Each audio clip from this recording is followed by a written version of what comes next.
नमस्ते, मैं हूं डॉक्टर मुकेश गुप्ता, लेनिस्ट मलाड से। कमर दर्द या बैक एक ड्यूरिंग प्रेगनेंसी, ये एक ऐसा सिम्टम है जो हमें इतना विचलित और इतना परेशान करता है प्रेगनेंसी के दौरान कि कभी कभी हम अपने आप पे डाउट करते हैं कि मैं प्रेग्नेंट क्यों हुई। ये एक सिम्टम ऐसा है जो आपको तकलीफ तो दे रहा है, पर उसका जो कारण अगर हम समझें तो रियलाइज़ करें कि इसके अंदर काफ़ी चीज़ें हैं जो चीज़ आप करेक्ट कर सकते हैं, और कुछ चीज़ें हैं जो आपके भले और आपके फ़ायदे के लिए भगवान ने किया है या ऊपर वाले ने किया है, मदर नेचर ने किया है। पहले, ये कमर दर्द होता क्यों है। दूसरा, उसके लिए आपको प्रिवेंट करने के लिए क्या क्या टिप्स ले सकते हैं, ये हम आज डिस्कस करेंगे। कमर दर्द होने का सबसे पहला कारण तो कॉमन सेंस ये है कि बच्चे का वजन बढ़ गया, आपका वजन बढ़ गया है, जो आप सारा घी, मक्खन, बटर, चीज़ ये सब खा रहे हैं वो कहीं ना कहीं तो आपको तकलीफ देगा ही, and that is one of the factor कि आपका वेट बढ़ जाता है। तो इतना सारा जो वजन है, आपकी सीधा रीढ़ की हड्डी के ऊपर प्रेशर आ रहा है और उसकी वजह से आपके बैक पे बहुत स्ट्रेन आ रहा है। ऊपर से बच्चे का वजन बढ़ रहा है, that is also adding to it.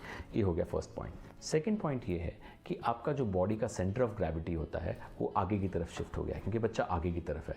अब वो आगे की तरफ शिफ्ट हुआ है, उसे बैलेंस करने के लिए हमारा शरीर क्या करता है, आपकी कमर को आर्च कर देता है, जिससे आपको सपोर्ट होकर वो सेंटर में बैलेंस हो जाए। अब ये जो आर्च है ये आपको तकलीफ देता है और आपको पेन देता है। थर्ड थिंग, प्रकृति चाहती है कि बच्चे को बाहर निकलने के लिए रास्ता ज़्यादा मिले।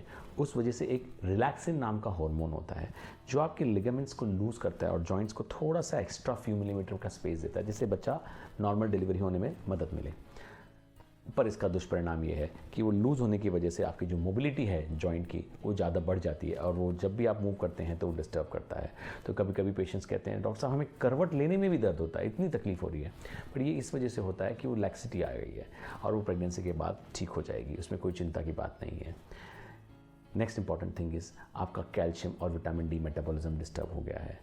हमारे यहाँ पर विटामिन डी की डेफिशिएंसी बहुत कॉमन तौर पे पाई जाती है, और कैल्शियम अगर आप व्यवस्थित नहीं लेते हैं अपने खाने पीने में या सप्लीमेंटेशन में तो ये चीज़ आपको तकलीफ दे सकती है। तो आपके डॉक्टर की एडवाइस लेके आप उसको सिस्टमैटिकली सही डोज में फॉलो करें तो आपका पेन कम होने में बहुत मदद मिलती है। Next is posture. हम हमारे पोस्चर का ध्यान नहीं रखते प्रेगनेंसी के दौरान, पूरा शरीर बेडॉल हो गया डॉक्टर साहब, अब मैं क्या क्या ध्यान रखूँ। ये एक आर्ग्यूमेंट है, बट रियलिटी ये है कि आपको अपने पोस्चर का केयर करना है।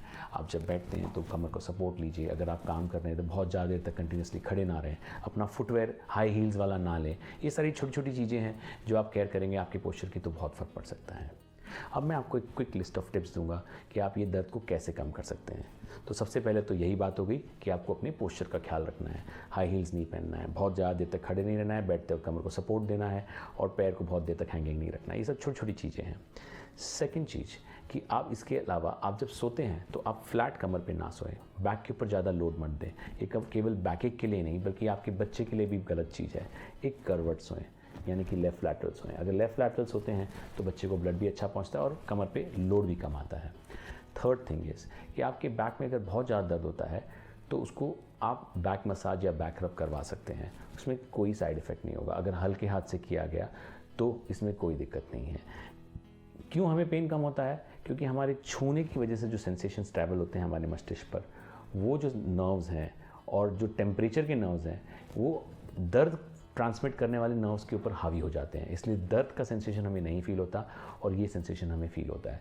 सो हल्का सा बैक रब, आई थिंक इतना तो हक बनता है आपको आपके पति से सेवा कराने का। So please ask him to help you, and वो आपको बहुत फ़र्क पड़ेगा। नेक्स्ट इज़ ठंडा या गर्म सेक करना। ठंडा गर्म अल्टरनेट सेक करना भी आपको बेहतर फील करता है। डॉक्टर साहब उससे बच्चे को तो कुछ नहीं होगा? नहीं, बच्चे को कुछ नहीं होगा। हाँ, इलेक्ट्रिक का अगर आप पैड ले रहे हो और करंट आपको लग गया तब जरूर दिक्कत हो सकती है। तो आप सिंपल टेम्परेचर पे फोकस कीजिए, और अगर वो टेम्परेचर चेंज होगा तो भी आपको वो पेन सेंसेशन कम फील होगा। इसके बावजूद भी यदि ना फर्क पड़े तो आपके डॉक्टर से आप एडवाइस लेके वहाँ पर बाम लगाना है या पेन किलर लगाना है, एनाल्जेसिक क्रीम लगानी है, आप लगवा सकते हैं, लोकल क्रीम लगा सकते हैं। तो डॉक्टर की एडवाइस लेके कीजिए। नेक्स्ट इंपॉर्टेंट टिप इज़ कि आप फिजियोथेरेपिस्ट या जो प्रेगनेंसी की एक्सरसाइज के स्पेशलिस्ट होते हैं उन लोगों से आप मदद लें और उन लोगों से आप एडवाइस लें, या वो योगा इंस्ट्रक्टर जिनको प्रेगनेंसी के बारे में ज्ञान है और एक्सपीरियंस्ड है।